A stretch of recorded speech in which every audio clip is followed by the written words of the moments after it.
agenda. Everybody has an agenda. It was sent out this morning. If there are no proposed amendments to the agenda, then I will entertain a motion to adopt the agenda. So moved. Seconded by, Any further discussion? All in favour, please say aye. Aye. Any opposed? No opposition. Agenda is adopted. Next item on the agenda is to approve the minutes of the previous meeting. That was the meeting of July the 11th, 2016. That was circulated a few days ago, so on the assumption that everyone has an opportunity of reading it, I'll entertain a motion to approve the minutes of the July meeting. So moved. Seconded by Commissioner Truesdale. Any further discussion about the minutes? If not, all in favour, please say aye. Aye. Any opposed? No opposition, the minutes are approved. The next item on the agenda is an update or report from the Rochester Police Department. Most of the items for discussion are already on the agenda. Yes. So if there are specific areas that the commission would like me to address, I'd be happy to do that. Otherwise, we can move on with the discussion as outlined in the agenda. Okay, are there any questions from commissioners or any members of the public who have any questions for Chief Peterson? If not, we'll move on and then we can keep those. Yes. Sure, as long as we have the opportunity to, depending on the discussion items, whether or not the chief at that time offers information that we may discuss. You're not saying if we don't raise it at this time, we won't be able to? No, I'm saying any questions you have, well, I just didn't want to waste your time. Sure. So I'm going to hold over public comment unless there are any questions or comments at this time until Chief Peterson has dealt with whatever he does have to say, including the report that was circulated regarding the investigative findings in respect of Officer Benjamin. So Chief Peterson? Okay, we're on 6. Yeah. Our last meeting, Commissioner Jordan asked that you be given a copy of the investigator findings from that complaint, which I assume that you received. Yes. I'd be happy to answer questions about that. Probably to put that in context, as you're aware, the investigation was not conducted by the Rochester Police Department, but by an independent investigator, and the report that you received was from that investigator outlining the findings and relevant exhibits, etc. Subsequent to that, any decisions relative to discipline or disposition in regard to that complaint were mine. So while I can't speak to the content of the investigation, I can speak to those other issues. And I would open that up to you for any question or discussion about that. Thank you. Let's open this for discussion. I'm not sure, I imagine that members of the commission have had access to this particular report. I don't know how many members of the public have had access to this. But let's just respond to questions from commissioners. Well, just a point of inquiry. Was there an internal audit that perhaps led you or the department to convene or request an outside firm to conduct an investigation? No, to be specific about that, it was not the result of an internal audit. It was actually the result of additional information being provided to me directly by the original complainants, members of Rochester for Justice, that provided information that indicated there was a potential conflict of interest in how that investigation was being conducted. That led to 2 separate investigations, one on the original complaint and one on our professional standards manager at that time.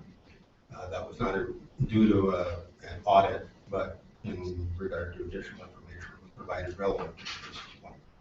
Thank you. Yes. Kerry, that email that you sent, I have received, but I'll be honest with you, I haven't opened it because, and it said like, redacted, kind of like. So I'm guessing the reason it was redacted was privacy issues or to that effect, or, Right.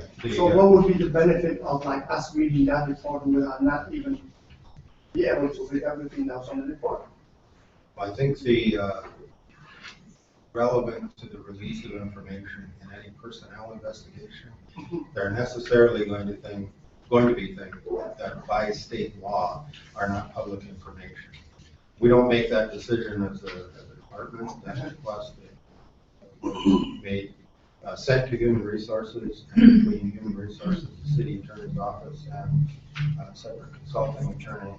The decision is made is what information can be released publicly and what information necessarily has to be redacted. I did review that report, and the only information redacted from that report is identifying information relevant to another, like where the other complaint is received in conjunction with. In conjunction with the other case. Right, so there is no information relevant to, for instance, Ben Schlag that That's was correct. redacted. But relevant to the other personnel investigation that was conducted, they're necessary. But even though that person even resigned, still that information is deemed from the state or from whatever lawmakers have to be private. Yes. Doesn't that defeat the whole purpose of the investigation itself if something is going to be private and this thing is supposed to be public? Well, I'm not going to speak to the wisdom of the state statute. I am going to speak to the necessity of complying with it. I think I've stated before, and I will state again, my great preference would be that everything is laid out on the table and that there not be any information relevant to certainly public decisions that are made. We do, in regard to the personnel section of data privacy, and we said it's not discretionary, it's not an option on our part whether we release or don't release that information. That's what the state law requires. We do consult with the city attorney's office in that regard. And as I said, probably I think equally important for you to remember that we're not, as a police department, saying we're not going to share this information with you. If it was up to me, there wouldn't be any redaction. But there are legal standards, and we do rely on the attorney staff to make those decisions. There's actually very, very little redaction in the report. And Just that a few consents, like lines, the chief said, that consents to the other party that was involved in this. Right. At this point, If you haven't seen it, I'm just informing you that there's, there's very, very, very little redaction, 2% at most. I have downloaded it, but I haven't read it. And I saw that that's a part of it. Thank you. Wanting to give other commissioners an opportunity first before I offer a follow-up question. But, so there was a subsequent investigation, for want of a better word, to occur regarding the professional standards manager that, because of the additional information brought forth, was also a part of this wide range, well, my words, this additional review. Was it because we didn't ask for the findings regarding the professional standards manager? Is that why we weren't provided that? Or as I attempted to follow the conversation, or is it being suggested that that particular investigation falls totally under the FOIA, or I'm sorry, under the privacy concerns? It would be the latter, that the information contained and the status of that investigation and subsequent report would make that private data, in that a investigation was not fully completed and a final disposition made. There was a resignation prior to that, which impacted the availability of that information.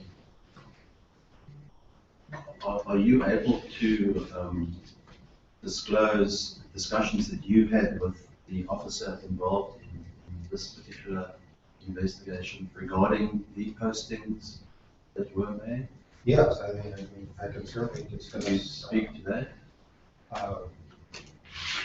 That initially, upon this complaint being made, there was, contrary to perhaps what most people feel happened or actually happened, the officer in this case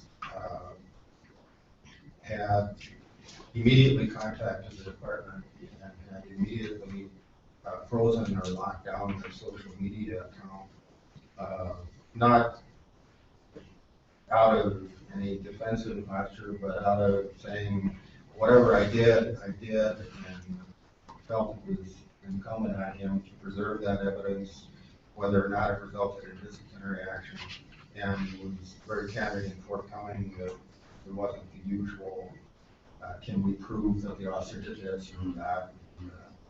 Very honest about what had occurred. There's certainly a different interpretation as far as what his intent was. I think I can fairly characterize probably his social media awareness as being almost non-existent. That is, he was convinced by his friends in the military that he should have this account that they shared what he thought was either humorous or private information. So given that level of awareness, during the course of that, he had interacted with the department, members of management, a member of management that indicated that there was private media, social media accounts, so there wasn't a problem with what he was doing. However ill-advised that was, from the management standpoint, I think we need to take responsibility for that. And that's part of what you see is the result of this. Since that time, his response has been, number one, very apologetic, recognizing that while he did not intend or hadn't intended to expose interpreters as they were, he recognized it was certainly offensive, and volunteered his own time and expense to attend educational training, in this case, one-on-one training with a consultant from separate from the city. He completed that. He also completed a disciplinary suspension. We have had the opportunity to talk about that experience, which, frankly, he is quite interested in making this a more productive situation other than just crime and punishment, but actually taking that experience and has offered and requested to speak to officers about his experience, what was said and done, how that impacted people, not only in the community, but within the department, what his own experience was from that, what he learned from that, and being able to relate some of that experience to officers that have a better understanding, certainly of how social media can impact, but more specifically to the point of how, while whether intended or not, that the social media posts in particular can really undermine certainly the mission, the objectives of the department, and an individual's ability to work as a police officer, and how that impacts their job or potentially affects their job. He was very clear on making this, as I said, more than simply, I did something wrong and was punished for it, but relating an experience that hopefully everybody can learn from, as police officers. As I've said, as bad as the situation was and has been, I think the silver lining in that does give us the opportunity as a department to confront these issues, but also that Officer Flagg is not the only person learning from that. It's a good point for our staff and certainly for management to address these issues outside of a hypothetical. These are issues that we deal with, and I think it's given us the platform to do that in a much more constructive way. question. Is there anybody else? I will repeat my Go question. Yeah, okay. You know, sometimes what happens is like someone like me with lack of experience on this situation is like, when some things are said and done. Like last meeting, when I went home, it kind of occurred to me like what you were saying in regards to this issue. That you said like, we need to go higher level up to strengthen the rules from there and then come down back up. So for someone like me, if I can put it in layman's terms on street language terms, you yourself just let off the hook, and I'm not like, saying like, disagree what you just said, but in general terms, you just let off the hook such a person. Don't you think when we go to a higher level, they can even give as much like, empathy as to like, the cases that were being discussed in that level, and they can like have, they can do better. Do you understand what I'm trying to, the two things I'm trying to compare? Well, I want to be clear. Yeah, like someone will come up and say, you yourself just let off the hook this person that most of community or most of the general public think he has did this horrible thing. So why do you expect when we go higher up level, things are going to be different? And it's going to be even more complex issues and more challenging issues, even on the national level. Okay. Like you advised us last time we were here, which there's nothing wrong with it, like, organizing in a grassroots, like, and going to try and have an effect and change the laws the way they are written right now. Well, and I think that there's really parallel here, so I appreciate the perspective. Mm-hmm. In regard to the officer, Mm-hmm. I do need to look at context, and I do understand. In this case, Ben Schlag was an officer who worked for us for 5 years. Exactly. 12 letters of appreciation and commendation. No misconduct. Okay. Were the posts offensive? Weren't? Yes, they were. I think if you read the report indicated that there were plausible explanations that weren't intended to be either racially or biased. I didn't feel it was my job to sort out whether he intended that or not. They were offensive. That was the point. The question being, what's the appropriate response to that? In my view, I am, number one, I tell every officer that comes on the department, every employee that comes on the department, there are two things that will get you fired on the department. One is acting maliciously, and I define that as hurting somebody knowing you don't have just cause to hurt. And two is dishonesty. And I think that's self-explanatory. In this case, Ben's response was, of course, very honest and very kind of forthright, and did the things that I would hope an officer would do if he was accused of misconduct. So it wasn't a question for me of firing for any of those two that I draw on a very firm line. There was the issue, though, of did it undermine his ability to do his job, or undermine the department's ability to do our job. And I feel strongly, then, and I do now, that I believe that people can make mistakes, serious mistakes, and I believe that they can be redeemed. I believe that they can learn. And I believe if we really didn't feel that, then we wouldn't have we wouldn't have this discussion going on. We wouldn't have all the organizations that are working to do that, to accomplish that. Frankly, we wouldn't have Rochester for Justice that's asking for change, because people wouldn't be able to respond to that productively and constructively. So I believe that was an issue, and I believe that given Ben's record and his past contributions, that he deserved an opportunity to redeem himself. Now, I know that most people don't agree, because there's people on one side that believe they're simply offensive and he shouldn't work as a police officer, and there's people on the other side that believe that's simply a First Amendment right to free speech and there should be no discipline at all.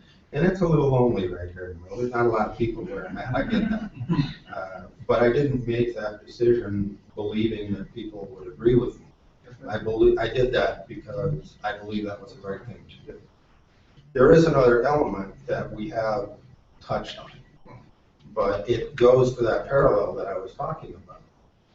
That as we talk about all of the really high-profile incidents that have occurred across the country, we're focused on the officer's actions and whether an officer should be held accountable or should be charged criminally for their actions.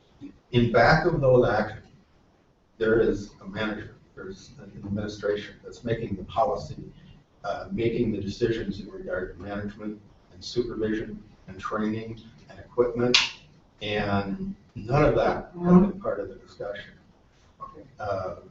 That really brings to issue is this need for change is, yes, I believe the officer was wrong. And yes, I believe an officer, given their intent and their past record, should have the opportunity to redeem themselves. And that's my personal view on that. However, I don't think that management gets a free pass, that the management of the department, the administration can say, well, yes, that happened, but somehow we're not responsible for it.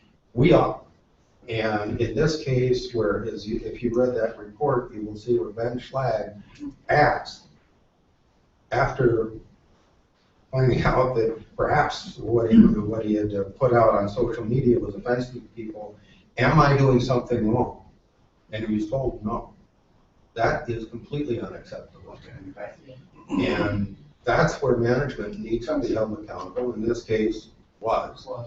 It's not that I don't think that people shouldn't lose their job over these type of issues, but the right people need to lose their jobs over issues. And where management is responsible, and I will put this in personal context, if you were working at your job and you did something that prompted a complaint and you asked your management, is this okay? The management said yes. And then after the complaint was forwarded, management said, we're going to fire you for that, even though we said it. That, you wouldn't think that was right. I don't think that's right. And I think our bigger problem was correct, as it is with all of these other issues we talked about. The bigger problem is management taking responsibility for what they do, not simply saying, well, if we fire the officer, this problem will go away. We need to fix that problem. We need to put the effort in, as we did in this case, to the education, not only that officer, but as he's been very willing to do, the education of others, his coworkers, and how this is impacting the community. But we need to step up on the management side and say that's not acceptable, that's not going to be tolerated, and we take appropriate action. And if we look at the very serious cases that have occurred across the country, the police shooting, where we have had that ongoing media, very public discussion about whether an officer was right or wrong. There's not been a discussion of whether management is still fulfilling their responsibilities. I think that's where the discussion needs to be. Having said that, I think that's where the parallel is here, and recognizing that people will disagree with me in regard to the discipline provided to the officer. My focus has been, and will be, on whether we're providing appropriate management, as opposed to whether an officer should have that opportunity. Thank you. I guess we're looking like, the same glasses, you're looking at the management, the police officers.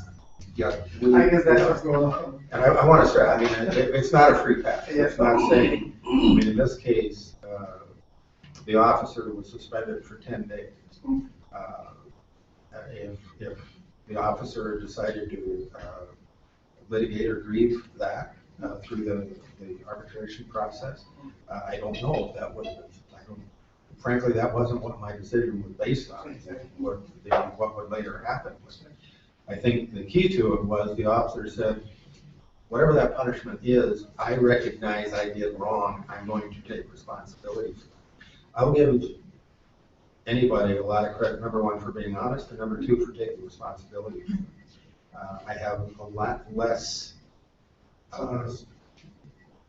either appreciation or forgiveness from the management perspective where we fail in our responsibility. That, because in my department, that means that not only one officer can fail, but 140 others can do the same thing if we don't correct them. And I believe we have. Thank you very much. I'm not pretty sure that all commissioners have an opportunity of asking any questions or making any comments before I open this discussion to the public. If there are no others, then I'm going to ask you, if you want to make public comment, to please identify yourself because there's a tape. And if you represent an organization, please identify the organization and then go ahead. I think, Kelly, I think you. No, actually, I was. Okay, yes. I'm Kamal Wilkins, president of Rochester for Justice. One of the questions, and I think somebody brought it up last time, it might have been Abdi last time, had said something. I don't know that we had actually got an answer on the idea of, the depth of the investigation, right? Obviously, the public didn't get access to the report, but one of the questions that's kind of in the back of our heads is, were any of former cases, right? Things that Officer Schlag had done throughout his career. He's been an officer for 2, 3 years, 5 years. At any point, did anybody go back in to look at other cases that he may have been a part of that may have, when, and I'm kind of preface that with the idea of it's not necessarily a matter of whether or not you know how to use social media, right? You don't have to be able to write HTML language to use social media. We have 6-year-olds that have accounts, and your old racist grandpa can use social media without too much problem. And so the core of the message, right, the anti-Muslim rhetoric, which was probably the strongest other than the idea of running over protesters or anything that was racist and things that were rather misogynistic. What that brings is a fear from the people, or maybe the idea that that's truly what's inside of the soul, right? Those are things that he truly believes in, and that's why he would post bombing the Middle East or radical Muslims guns to their heads. So in relation to that, and that possibility, that might be something that he actually feels akin to, right? Did we take a look back at anything else that he's done, if there have been previous complaints on his record for maybe somebody felt that there was an abuse of some sort, and then looking back at those investigations or those complaints and saying, okay, well, there's a pattern here that's developing, and this might also relate to other behavior previous to the social media discovery. We certainly did look at that more than this case in isolation. There wasn't, as you're describing, was there a pattern of complaints? There was not. He actually, looking at the record and documentation, there's not previous complaints in his record. I don't know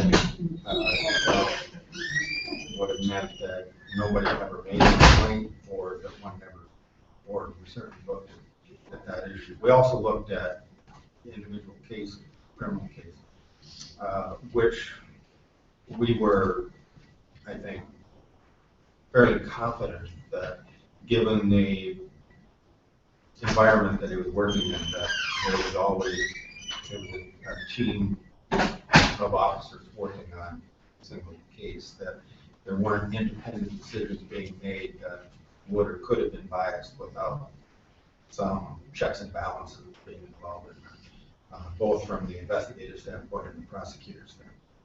So we did look at those issues. No, we didn't find that pattern. No, we didn't find the previous history. And we also, when we looked at the context of those, I know it's been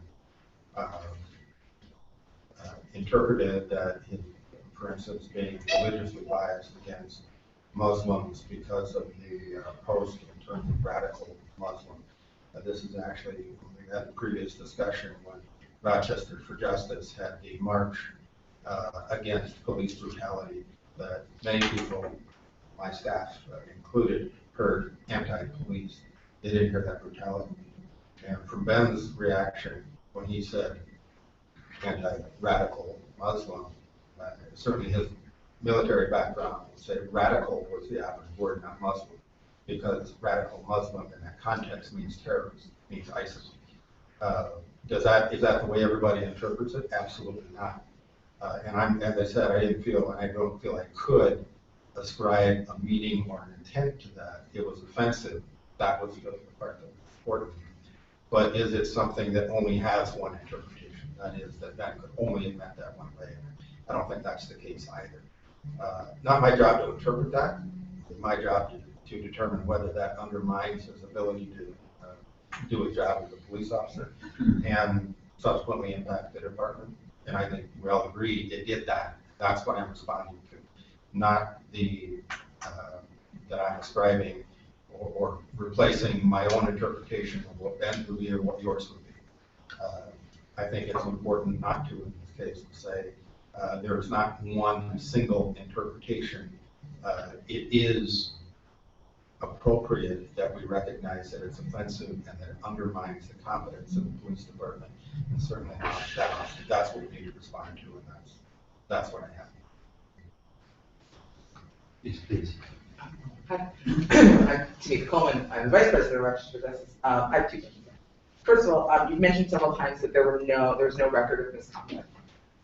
But if the person who was determining whether or not there was misconduct was problematic, how would you know?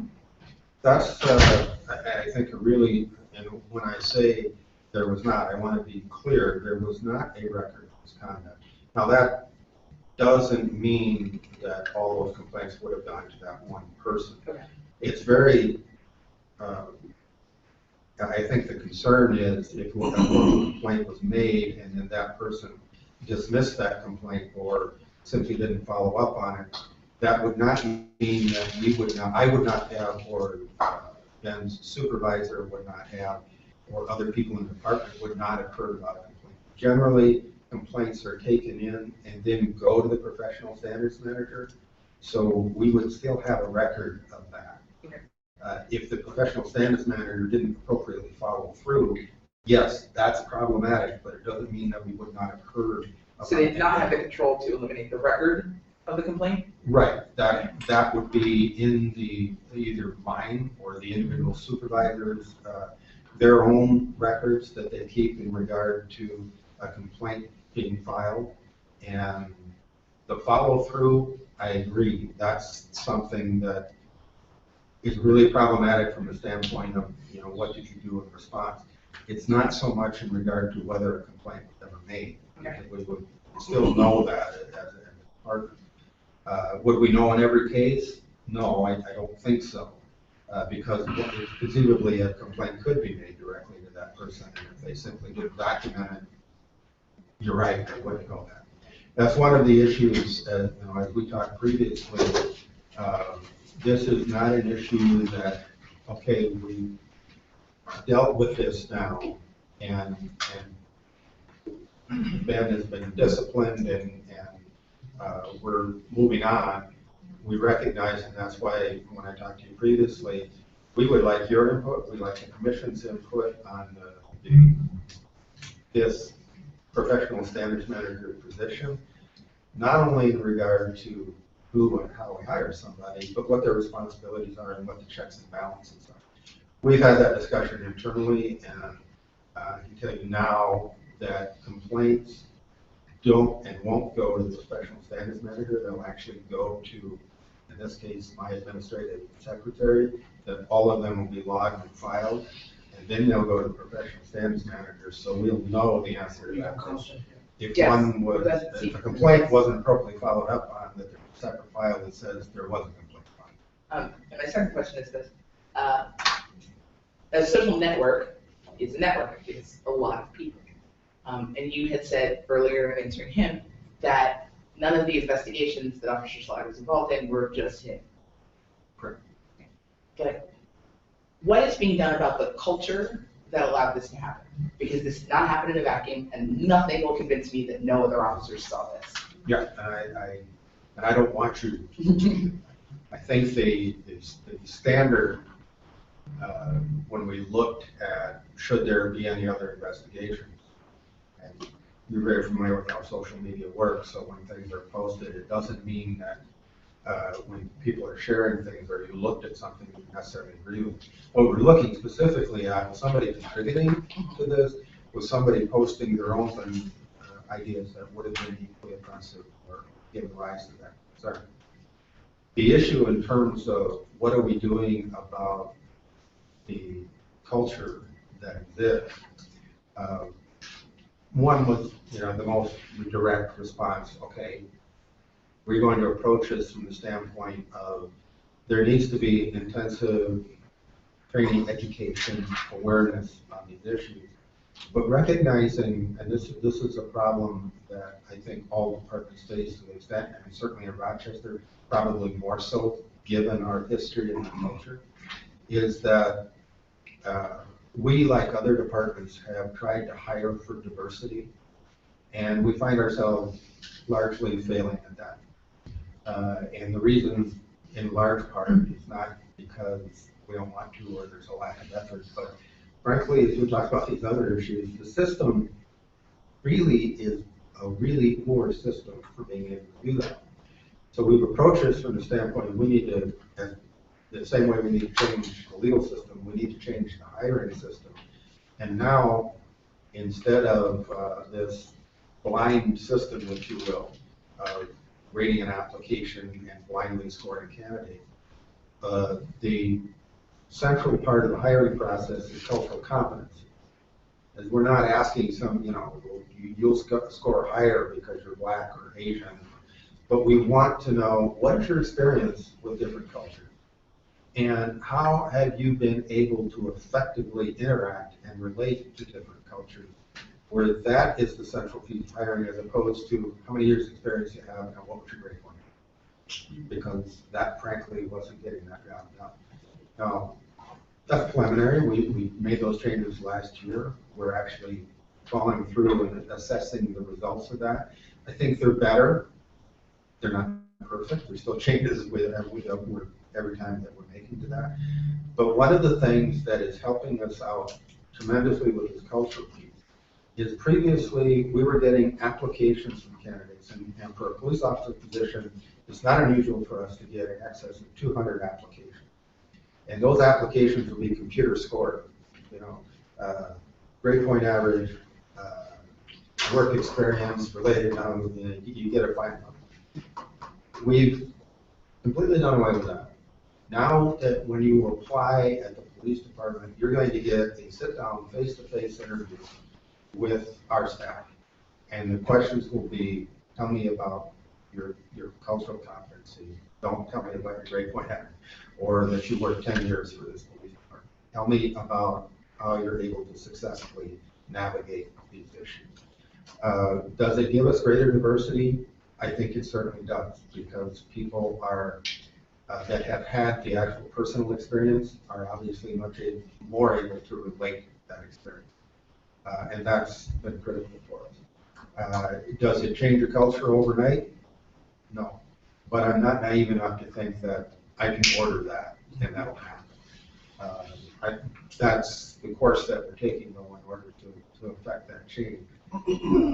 We're also seeing not only on the entry-level part, but at the promotional process, that is, anybody that's going to move from officer to sergeant to lieutenant to captain has to go through that same process. And where, and I will use this as an example, we had a lieutenant's test that was given last year, I believe. And in my participation in that, I make a written test. It's not, it's anonymous. I don't know who's writing the answers to that.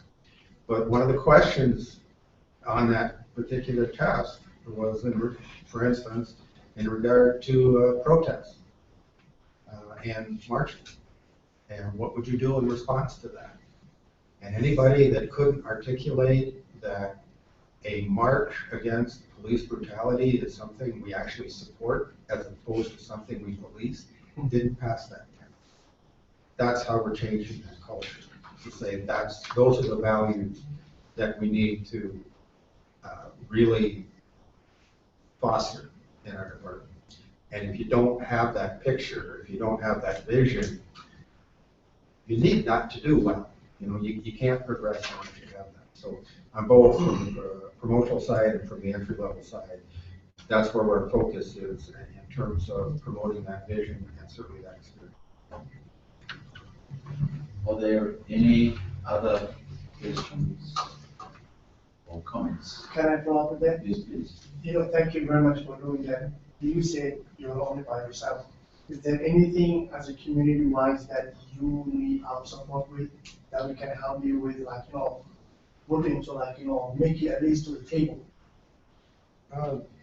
I think there's actually, when I say, Yeah. it's kind of voluntary middle, when I say that, Yeah. I'm referring to this particular disciplinary issue. Yeah. I think when we're looking at the bigger picture Right. in terms of whether we're talking about cultural competencies or whether we're talking the real systemic change that needs to happen in policing, there's a lot of support for that.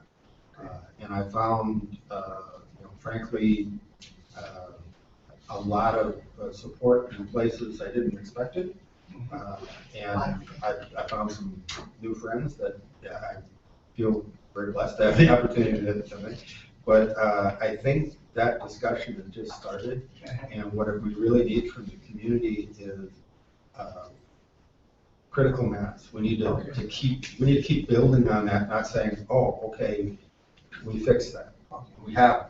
There's a lot.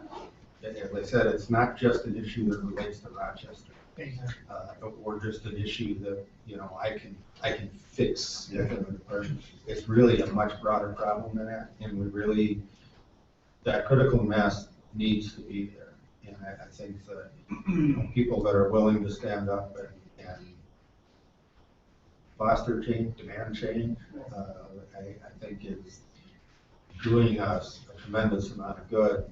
But and I know, from my own perspective, it's hard work. People get tired, so we need to support each other. And, it's the change is not I work in a profession that is the most change adverse profession, I think.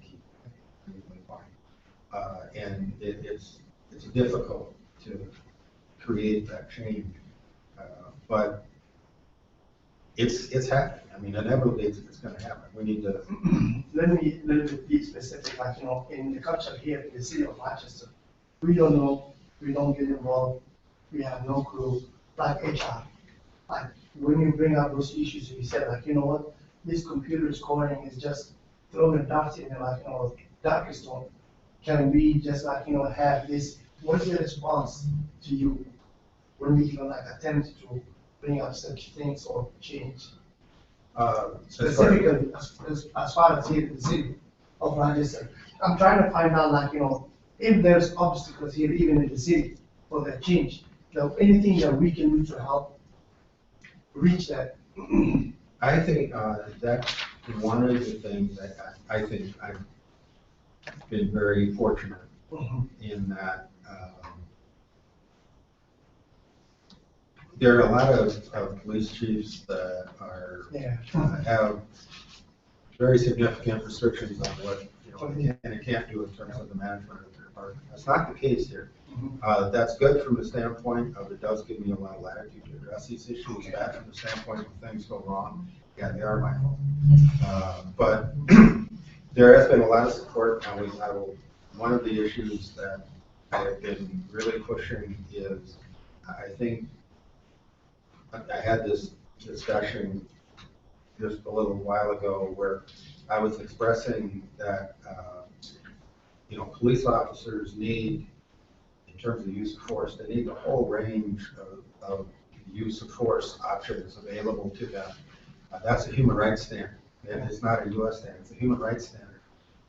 But I was surprised to learn that not everybody recognizes that actually the Rochester Police Department is fairly unique in that regard, in that the city council, whenever I've asked for equipment related to the use of force and different options, that they've always been supportive, they'll have done that. But in most police departments around the country, officers don't have that.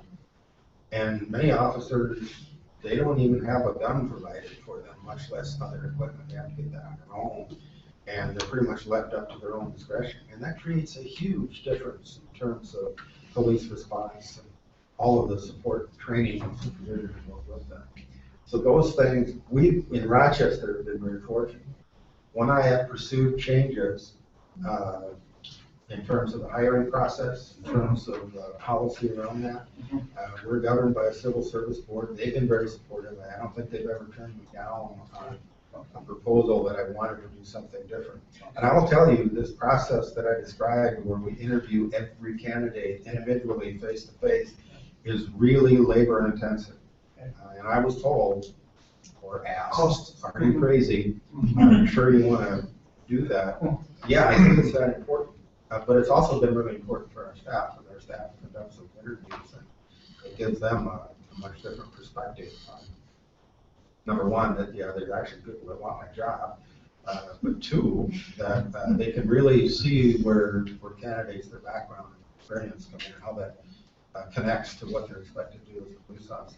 So I think we've had a lot of support organizationally and from the community here, and certainly when it comes to issues that I thought were really important in policing.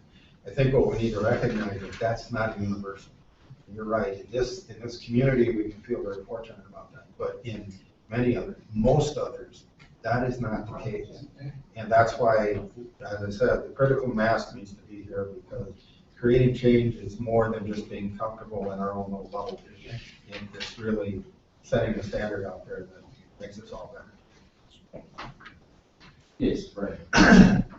Briefly, the NAACP Executive Committee received a copy of the investigator's report, I think, a day or two after it was made public by the city clerk. The committee has not had the opportunity to come back together since then due to some scheduling things.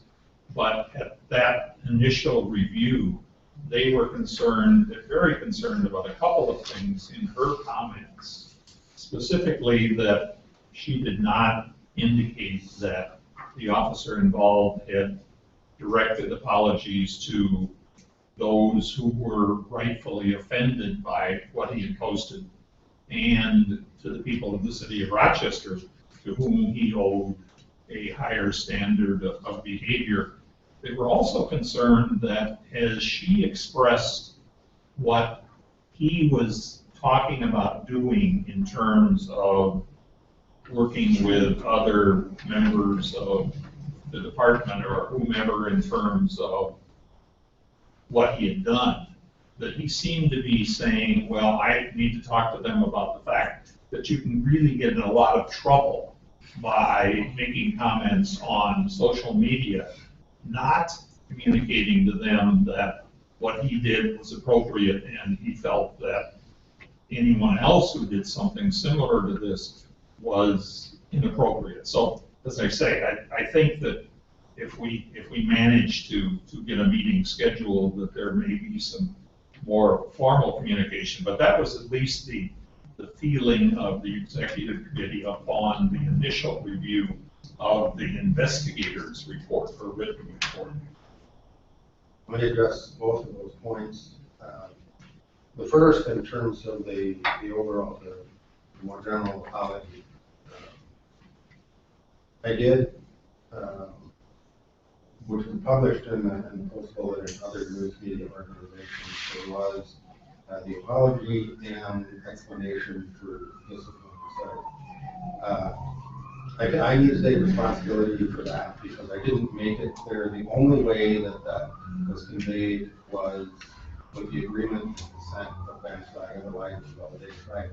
And the intent was to convey that apology to the community and to his fellow coworkers, actually, that on my behalf, I just apologize that it happened. In our partners and Ben's behalf, that he was responsible for that. That was certainly the intent, and that letter was from both of us. That was created and signed by both of us for that piece. The second point, in regard to he was referring to how much trouble this could get you into.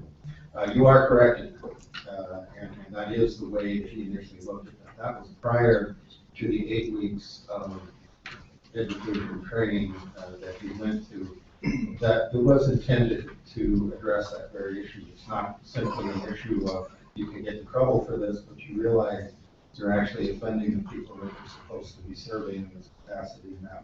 I think, my belief is he had a different view of that, other than what was stated immediately to the investigator at the time, because obviously that was prior to any of that discipline or education taking place. And as I say, all the committee was looking at was that investigator's report at that particular point in time. And I think that is, I think I've stated fairly what that document said. Now, maybe, maybe he's gotten religion, to coin a phrase, during the subsequent period, but at least at that point, that's where it was. Yeah, no, and as I said, I don't think the report was inaccurate. That was, in my view, one of the reasons that we needed to do the education as opposed to central discipline. Okay, sure. Let's, for me, this might be a good time to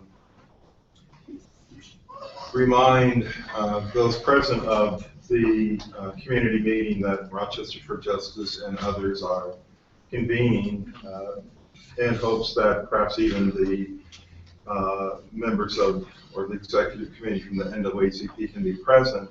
And as a result of all of that, maybe potentially, ideally, provide policy recommendations to us. Because really, we're not really so much about just hearing, but we're here to receive policy recommendations so we can then forward those potentially as recommendations to the police department. And while this provides a great opportunity for, or venue for the community to come and express, much like the chief indicated when he made his 21st Policing in the 21st Century presentation, it's more than just talk, okay? And so the responsibility of this commission is to evaluate existing, recommend perhaps future policy recommendations. So I encourage, organizations, individuals to keep that in mind, because again, while this is an important opportunity to express thoughts, opinions, and beliefs, it really is outside of the function of this committee or commission. And to respond briefly to what you've said, Commissioner Barlow, item 8 deals with social media policy committee, of course, in a report, because that's, I think, one of the functions that the commission is undertaking at the moment, to review exactly that and to make recommendations regarding social policy. And I would hope that the members of that committee take into account the matter of the investigation of Schlag and the discussion and the report as well, and what actually happened as a background. Yes. And just right on cue with that is actually listening to the chief talking about the central part of hiring being cultural competency. Right? That's a huge piece in the sense of changing the culture of what's within the police department. Is that policy? And if it isn't, shouldn't it be? Because obviously we have a really good police chief right now, but we won't always have this police chief. If we want Rochester to move on into the next generations, into being a progressive destination medical center, then something like this policy or this practice of central part of hiring and being cultural competence and promotions as well should be something that was set in stone, if at all possible, so that the next chief or the next hiring process or the next however that works out, this is something that becomes part of our actual police department culture through policy. And if the next guy who comes in to say, I'd like this job, sees that and realizes he doesn't want to work with 200 people, then he's not the right guy for the job. Right? Thank you.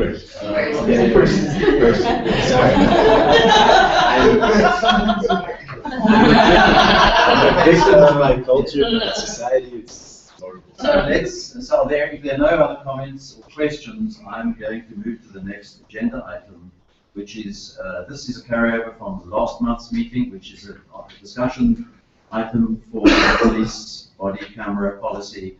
And I think that there was at the end of that discussion last month, I think you mentioned, Chief Peterson, that the department is working on doing some work, yes. So I don't know that, let's see what the commissioners want to do, but perhaps you just bring us up to date with what the current situation is with the body camera policy at the moment. The legislature, last session, have enacted the statute in regard specifically to police body camera. It changed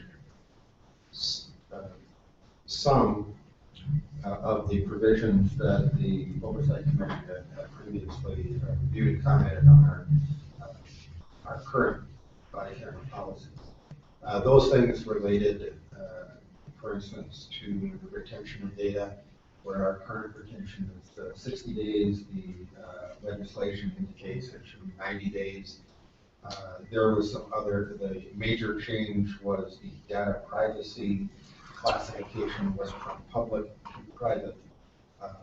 This is a significant benefit from, at least from my perspective, that cameras can now be left on in situations that there would be an expectation of privacy, because the person that's the subject to that data can determine whether or not that would be released and wouldn't be available publicly.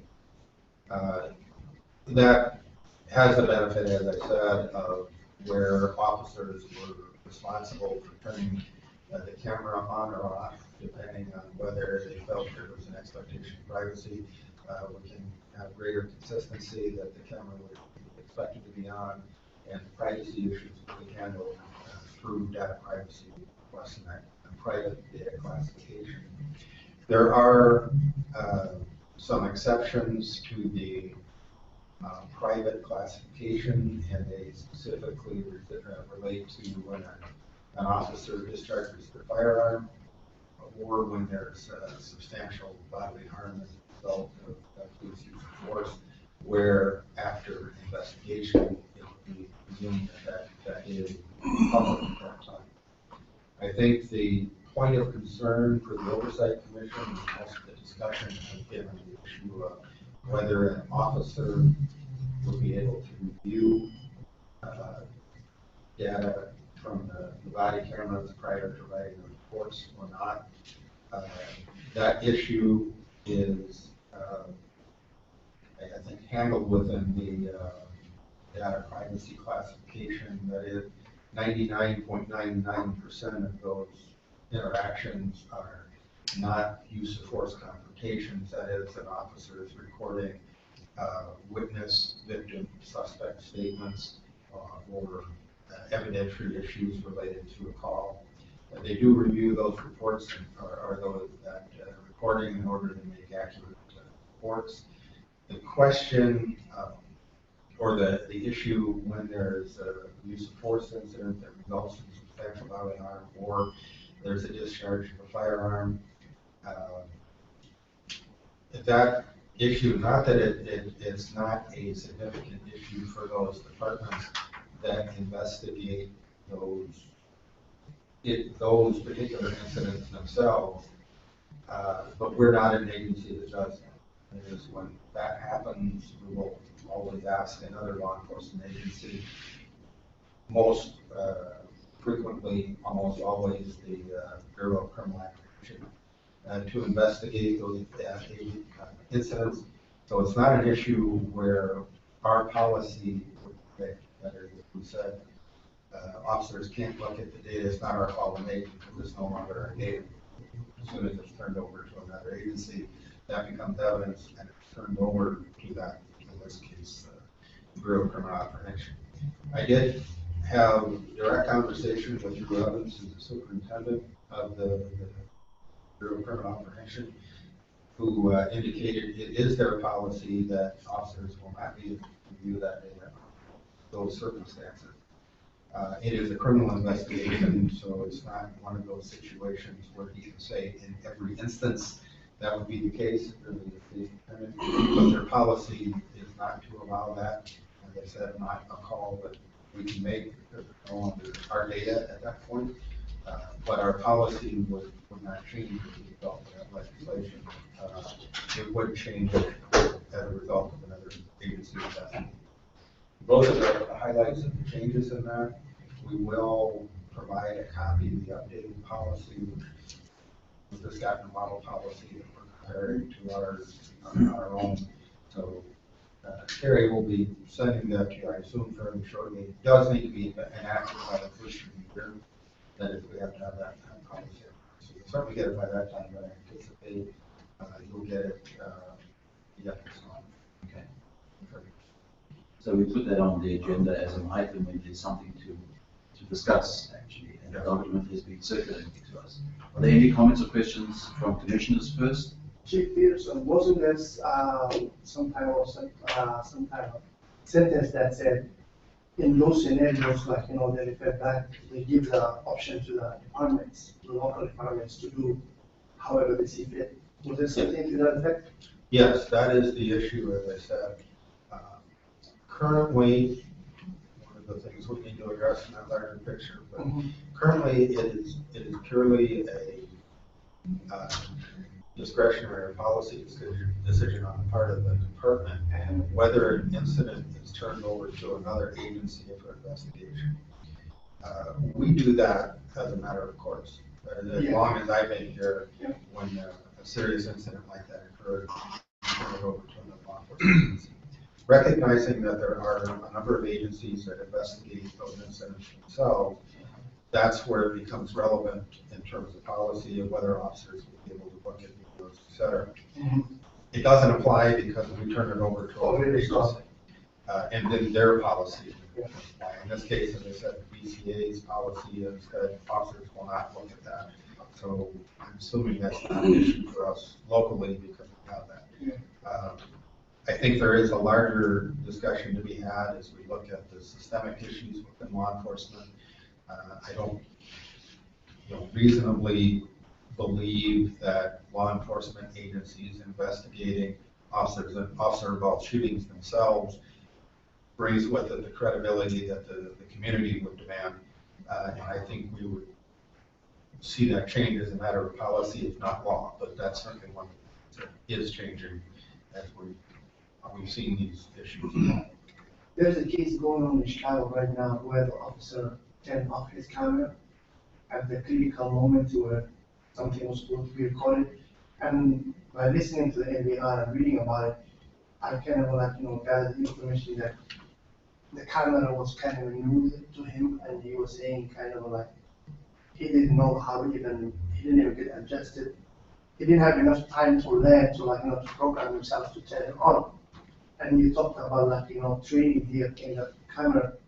So will that be, like you said, I'm trying to get now it's compulsory that it has to be on 24/7, or they can shut it off and on, or how does that work? Right. It's the camera is not on 24/7. Okay.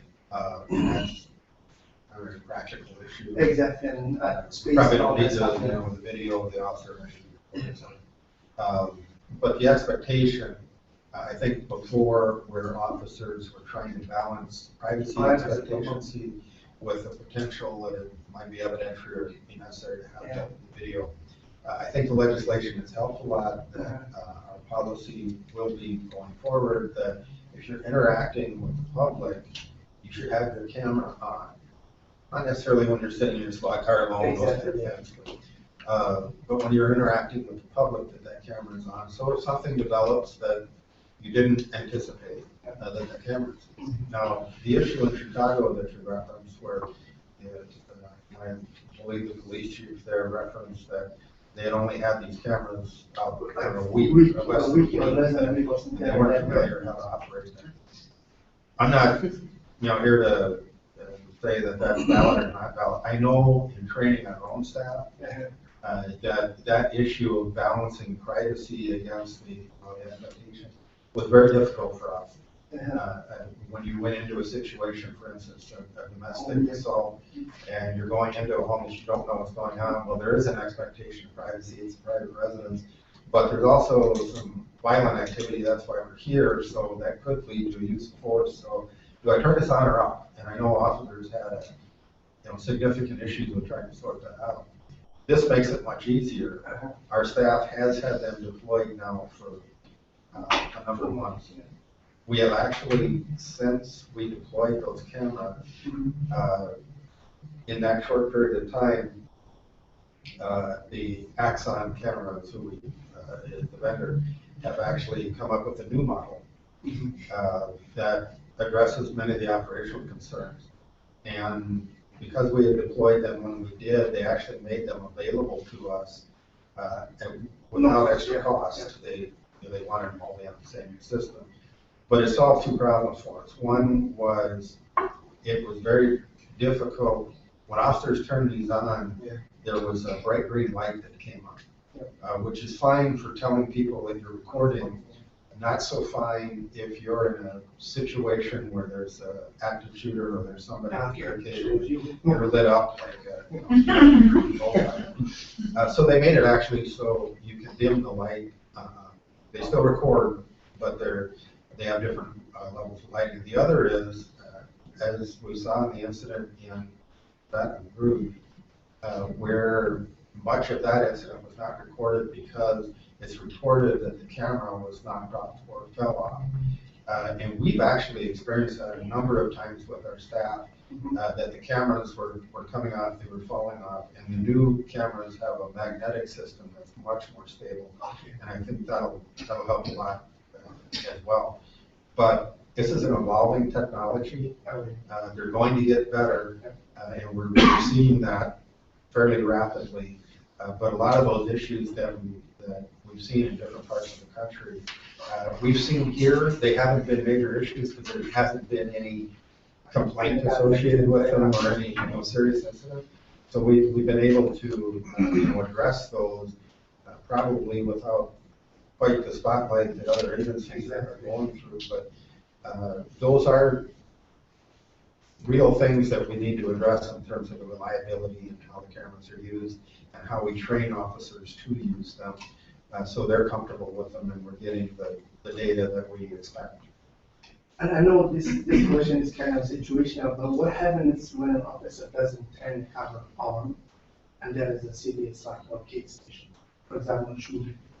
What's the ramification? Is there any policy or procedure that says that you're 90% guilty? Well, it does come down to why was the camera on? Exactly. And as we've seen when under the previous law where officers were expected to be turning that camera on and off, sometimes under some really bad circumstances, because I don't want them thinking about cameras when they should be thinking about people. But I think this law, the change in the law does make it increase the expectation that the cameras will be on because they don't need to think about that expectation, right? And it does change our thinking in terms of why isn't the camera on? Have we had our issues with officers that have forgot to turn the camera on? Yes, we have. We've had squad car videos for close to a decade, and we still have officers that, the cameras automatically come on, but they forget to turn the audio on after talking to somebody. I said most of them are very innocent. There's not a reason that the audio would be there. But when you have the exchange that happens where something does go bad and either the audio's not there, the video's not there, that's a problem. We need to look very hard at why is the camera off. And if it's intentional, that is no different than dishonesty in my view. And I told you there's no tolerance for the dishonesty aspect. But we do need to recognize that officers are people and they do make mistakes too, and that sometimes there are innocent mistakes made. The technology is getting better, that I think the chances of that are less. And we will see the point where cameras, we're working with IBM now on a camera analytics product that it actually senses, the camera senses, for instance, rapid motion or violent motion or muzzle flash or even crowd density issue, and the camera will automatically come on, so officers don't have to be thinking about that. So those are some of the things in the future that will eliminate some of those. In the meantime, we're going to have to do the best we can with, if we establish that it was done maliciously, you can't work here. If you make an honest mistake, work with you to fix it. There could be some systematic error too that just doesn't turn on. They're not infallible, yeah, they do break at times. They are getting better. I am impressed with how quickly the technology is evolving, because as I said, we didn't have our cameras out on the street for 3-4 months before we replaced them with New ones, the new ones. Thank you. I will say that I had the opportunity to ride with an officer who was one of the first officers to have the body camera, and those things did actually occur.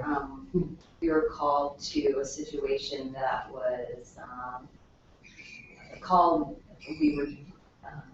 it was a medical situation, and it quickly changed to an aggressive person, where then it was a violent situation where the body camera could have been on, but because it was a medical and it was a medical situation, that changed actually very fast, and not the way it unfolded was that I don't know how he could have activated. And then later on in the evening, because we were there for about an hour and a half, this person actually ended up knocking off the body camera from the officer's body, and it wasn't intentional, but it did happen. So it's interesting. Those were two of the situations. But I know Rebecca and I had said this, but I would really encourage you to ride with an officer, because it's a lot different seeing it from the passenger seat and things that are happening. I mean, like, you can imagine an officer coming to their house like for a medical, and then hearing the gunshot right away, he comes in, and then go like, how on earth do you think to even turn on, like, what to do in that situation? And even to see, how fast things unfold and change. It was. I have a question, Chief. In the cases of, for example, and I don't know if it have happened, like, we all know that officers have their cameras on, and you still have incidents where somebody wants to come up and say, hey, I will give some information, but you need to turn your camera off. So is that still happening? Is that still an option? Can they turn it off? Yes. When someone who wants to testify or do something, say privately without being in the video? They will respect that privacy, that if somebody they don't want to be recorded, yes, we will try to honor that. There will, as you mentioned, there are some of these that there may be circumstances where issues develop that there's a potential for the use of force, and officers are expected then that needs to be recorded. Well, they always have the opportunity, not necessarily, but we will try to, under those circumstances where somebody says, I don't want to be recorded, we will certainly try to honor that. If the officer reasonably feels, though, that this is a situation that could potentially result in some violence, whatever that circumstance might be, that be recorded, so there's not a question as to what the officer did.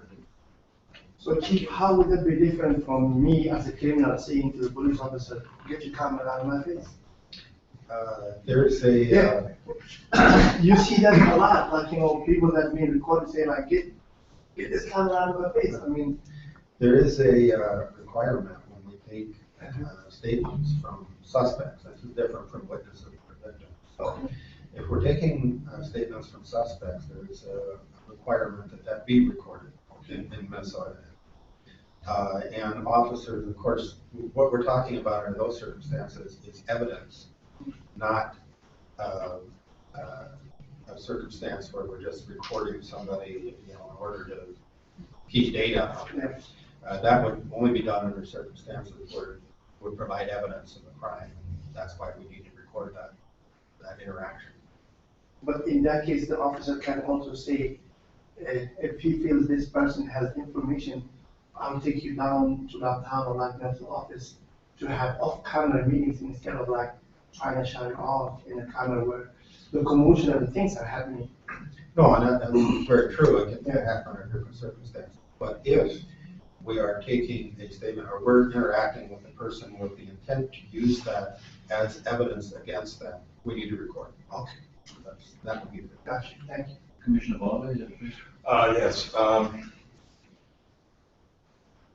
The chief will be providing updates on the body cam policy. You will probably have opportunity in advance of the September meeting to review, and at the September meeting probably to discuss. So I'm comfortable with waiting till then to further discuss this evening. At least we find ourselves doing it again twice. But also it provides an opportunity for, again, just making that shout out for the upcoming community meeting. Yes. Some of these questions I think are better asked in a community meeting forum where, you know, the chief can, because again, we're focusing on the policy versus what about and what about and suppose this. I mean, because the community provides a great opportunity for the PSU inquired then, well, suppose a citizen said, get the camera, I don't want you, you know. Well, citizens need to know what's a reasonable request or not.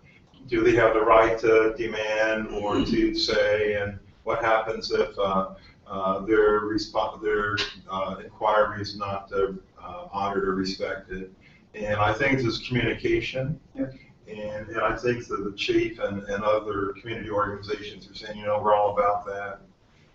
But this committee is not designed to be that vehicle. We can receive that information and see where there's a policy opportunity, but to be that, we're not a community organization per se that is intended to process this level of questioning, in my opinion. So my wife oftentimes reminds me I can be wrong. And but if we have kind of covered most of the salient points, so we could probably move forward. Yes, we're probably exhausted. But I think it's fair to say that members of the public who have questions are not present and may not be able to attend the community forum should be entitled to ask. And I think we've as you say, well, I think we've covered the topic. So on the assumption that there are no further comments or questions, we'll move on to the next item. I just have Yes. one, I'm curious about this, about the technology.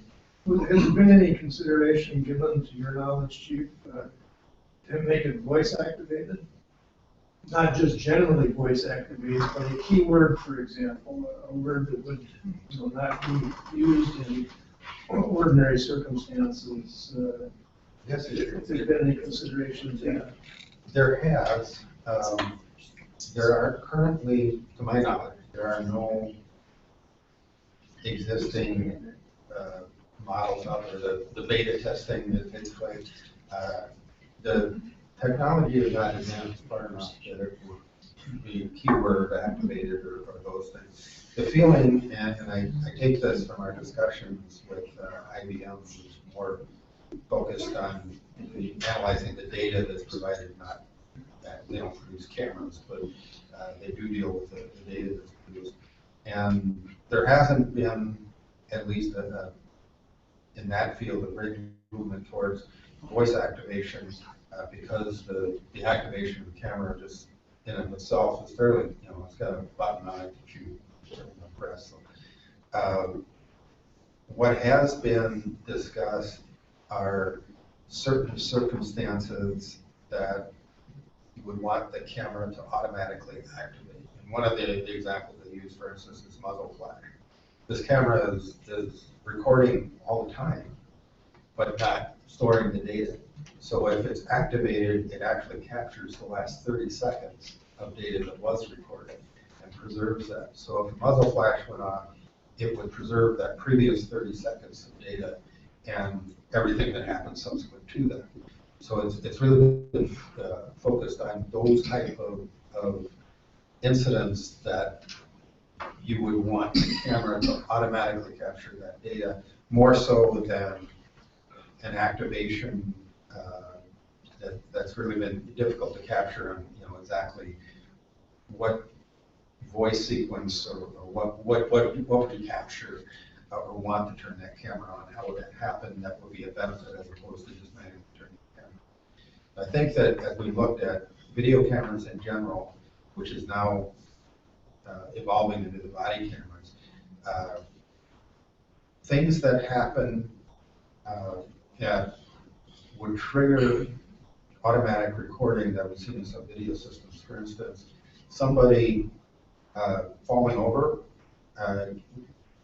the camera is able to assess that particular action, and that would trigger automatic recording and record it. Muzzle flash, in some cases with video cameras, so the crowd density, if you have a lot of people in a given area, it might automatically trigger the camera activation.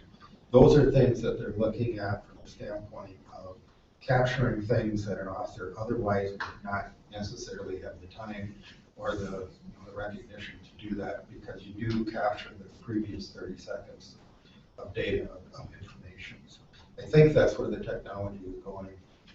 Would it be voice activated? Very possibly, because there are certain things, or perhaps a certain level of volume that would activate it.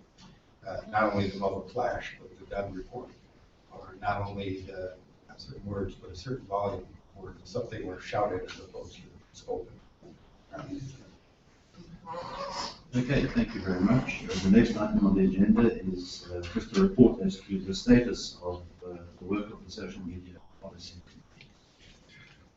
Well, I chair that subcommittee, and as we are aware, the ball is not in the chief's hand, but in the Director of Human Resources. And so pending what the chief has to say, will determine potential recommendation that I have to make. The Director of Human Resources did draft a model policy based on the information that you have provided, as well as information from a number of different cities, some in Minnesota, some not. That draft policy was presented to department heads in a meeting that occurred in August 1st. And based on the recommendations from department heads, that's being redrafted and will, I believe, be referred to the city council for action in the city organizational policy, not simply a police department policy, but would have a specific section, at least as written, as sections that relate specifically to the police department, but is now being looked at as an organizational policy. I will get an update on that and provide that to you from the other policies. So, Chair Witz,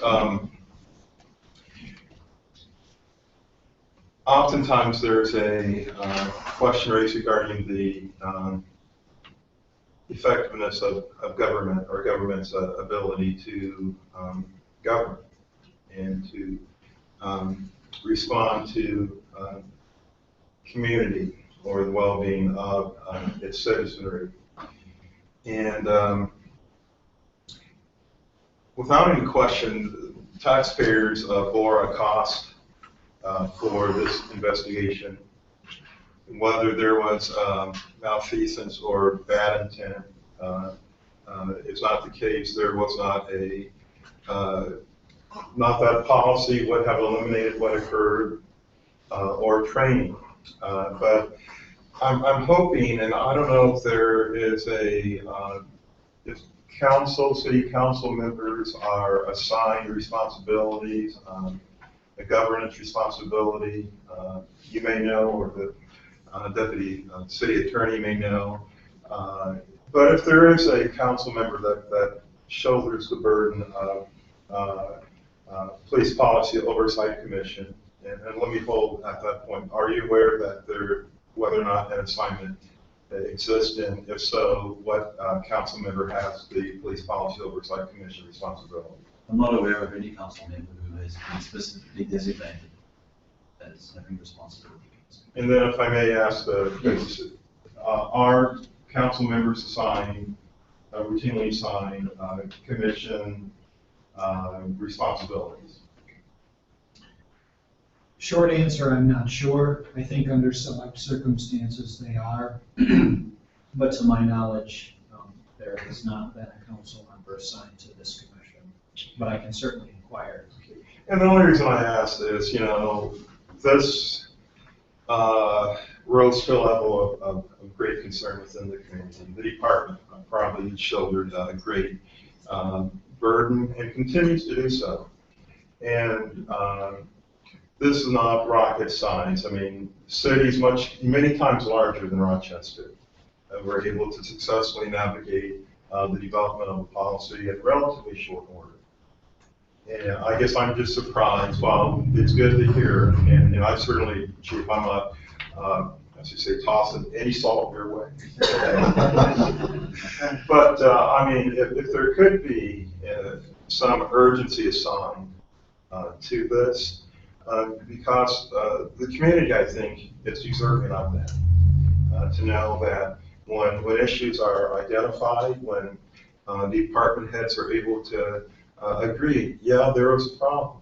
Okay, I've heard no denial, and that's commendable on the part of the chief. And so oftentimes, at least in my mind,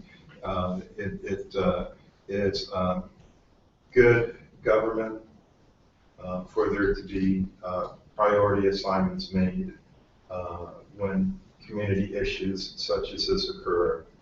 And I don't know if, as chair, you have any leverage or any ability to make a call or to kindly suggest that and make aware that not only the community but the commission is eagerly awaiting the policy, so we can say again back to the community, we've heard the concern, we've acted upon it, we've recommended, or the chief of the department has developed policy that we have evaluated and have offered comment on, also giving them the community an opportunity and potential breaking closure. It's always good to be able to, for everyone to have a toast of tea and say, we are moving forward.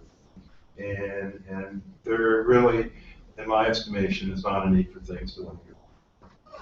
I'm very happy to take it up with the chair of the council and find out to the extent that we can have any influence on what they're doing and speed things up. Absolutely. Yeah, good luck on that. This is just an indication. So, Chief, can I ask? Please. Just something off subject that. Well, I think what I'm going to do, because I think that Ray Schmitz had some public comment, and public comment was at 5, but I don't know that I necessarily made it very clear at the time. So I'm going to give Ray, before we move into the old business section on the agenda, I want to open it up for public comment again to give Ray an opportunity, and then please go ahead. Moving to a topic of only of interest to us, data privacy concerns.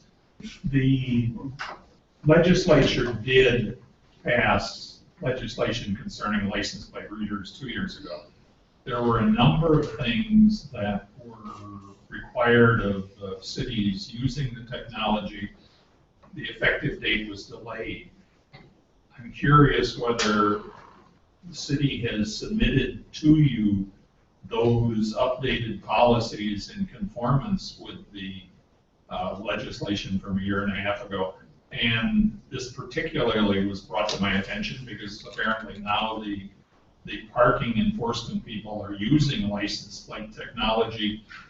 I thought it was intriguing that the city clerk appears to be running the program as opposed to law enforcement, and I wonder if the policies have been updated to reflect the fact that we now have non-sworn individuals using the technology to and having access to the data. So I guess I'm just questioning whether you've had the opportunity to review the updated procedures, and if not, where that might be. Yeah, I don't believe we've had such an opportunity. I don't believe the document has been circulated. I certainly haven't received it. I imagine no other commissioners have. So it's something that we can on the. So we're asking that of the chief? I was actually in the chair. Oh. I don't know, I guess the chief could respond on where the policies are. I could have, the license plate reader requirements from the legislature. We have, through pretty extensive process of programming, are now in compliance with those and reporting and auditing. Okay, good, because that's what was delayed. And it did give us the opportunity, as I said, the requirements of the law, while the data elements were being collected, they were not readily available. And we have since written a program that makes those readily available on data requests. That not only can we provide them to an auditor, but be able to provide them to citizens that ask for them. In regard to the issue, and you said of license plate readers being used for parking enforcement. Specifically, what that refers to is it's not a police department function, but people that are parking in parking ramps and people that, we don't do the enforcement there, but Public Works does. Well, and apparently they're also looking at the neighborhood parking. Yeah, permit. Permit. And we have involved in that aspect, the permit parking. But what you're speaking of, the reason that the city clerk is the central point of data release for the city, that is, they're the designated, he is the designated individual for that data release, and that's why that information is going through the city clerk's office. That information is coming from Public Works. From the extent it's coming from the police department, we would be able to provide the data or the city clerk. Ultimately, the request to be referred to us through that central. Who's writing the policy then? For example, the law requires that there be a log of who has access to the information. There has to be a log of when the technology is used. All sorts of and we are picky requirements in the statute. There are. We are writing a policy for the police department, and we are providing that data log and those elements that are required. I can't speak for Public Works in terms of, I know that there's some license plate data readers that they use for, as I said, parking ramp enforcement. I can't speak to another department's policies. I assume they're there, but I'm not going to tell you they are unless I know that. I can't go there. I can only speak for you. And will this body have the opportunity to review those then? Well, certainly, if the commission would like, as I said, I don't know that they're a Public Works Oversight Commission. But well, no, I understand, but at least the law enforcement part. Yes, absolutely. We can make that available as well as a report.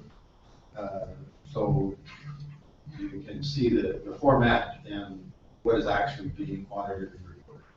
Because as you're aware, there are a number of people who are concerned about the fact that this information, number one, the retention period for it, but also the access to it has all sorts of data privacy issues regarding the fact that you're monitoring all sorts of people who are not committing any crime when the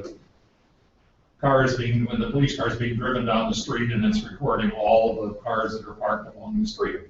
So it collects a tremendous amount of data, and the reporting aspect of that is significant.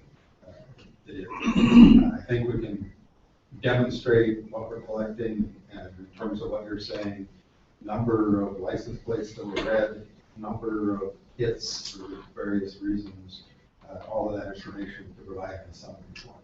And who has access to it and all of stuff. Okay, Commissioner Roden, I think you. Thank you. I think, I was thinking about it along the same problems. I watched this program called Parking Wars. Nowadays, they have everything, anything that you can imagine as a TV show too, and like, and I was thinking about that, but what happened is over there is like, they have already uploaded the data of the vehicles that have outstanding tickets, And then as soon as the camera catches those tags, it blinks for them, and they stop and they put their cars to get the money out. You owe like $300 to see the cake, as opposed to the one in the police where they might be looking for criminal or something like that, and then they get more data, as opposed to Hopkins, if you give it.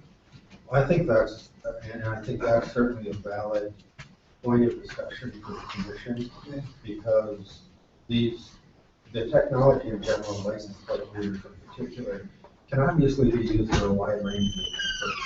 Yes, we can use them to identify and do use them to identify stolen vehicles. Yeah. It'll immediately notify an officer that that vehicle is stolen. Is it appropriate that they tell you when, that person hasn't paid their parking ticket? I think that's a public policy decision. I will tell you, I have personal concerns about our current practice in terms of issuing warrants for people based on parking tickets. The alternative is to say is booting cars or addressing vehicles as opposed to people. But this is a circumstance that it's part of a larger issue in terms of how people are policed. And when people, for instance, that don't have the means to pay a parking ticket, have a warrant that's issued for them, and then they're arrested, and in order to get out of jail, they have to pay bail, and then they can't do anything. There's bad things that happen. And I think in terms of that larger picture, that there's some necessary discussion that needs to take place about how we deal with whether it's parking tickets or other low-level offenses that don't simply make us a revenue-generating agency based on the people that are least able to pay. I think that's a really valid discussion to have in terms not only of police department but city policy and how we address those things. It is very easy, from my perspective, to say, well, the technology will do all of this for us, but it doesn't necessarily take into account that collateral damage that happens as a result of that. I think that we need to take a hard look at those issues and what impact they're having on people that are being policed as opposed to, whether the technology is effective and efficient. It certainly is. Thank you. What I was going to ask you was what is your thought about Minneapolis Police's position today? Minneapolis Police, they came up with a position today about policing and de-escalation of situations. I don't know if you heard that or not. Well, I know, I certainly know what's been in the discussion. What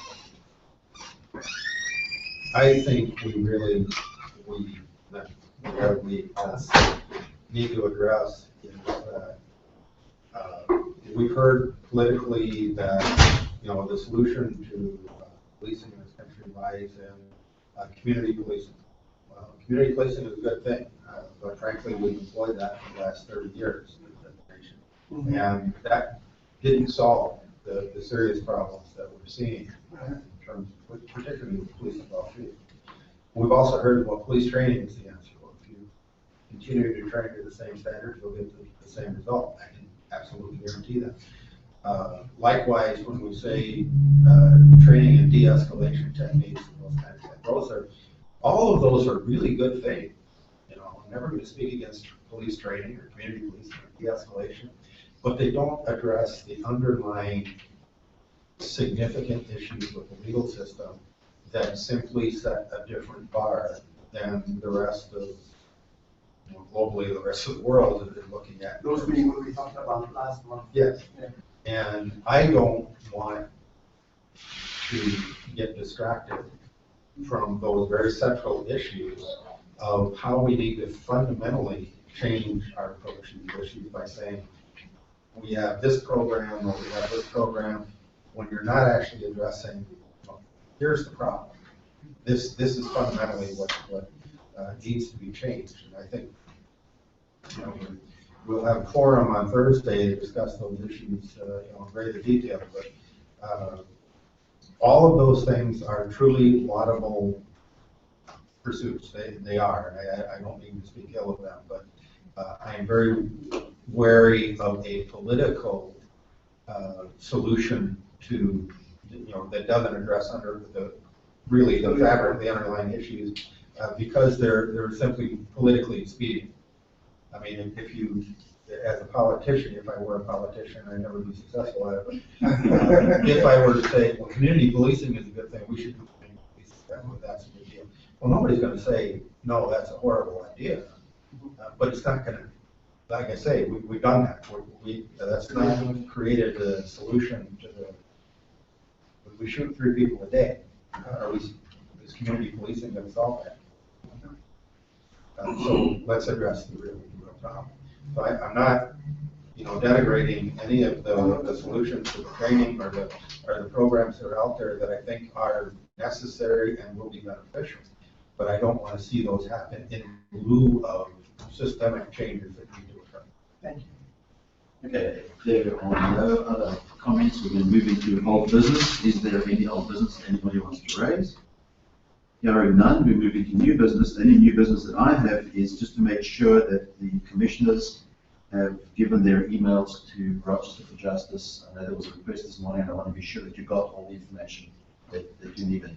It was being worked on. Okay, so. Yeah, not everyone has responded. So this is a good time. There has been a request from Rochester for Justice there's been a request from Rochester for Justice to make the commissioners' emails available. I have sent my email, and I would ask commissioners to please do the same. They give Carrie permission or not, hopefully yes, to communicate those emails to you. Thank you. Is there any other new business? If not, I will entertain a motion to adjourn. So moved. Second. All in favour? Aye. Any opposed? There never is. Thank you. I give you my. Yeah.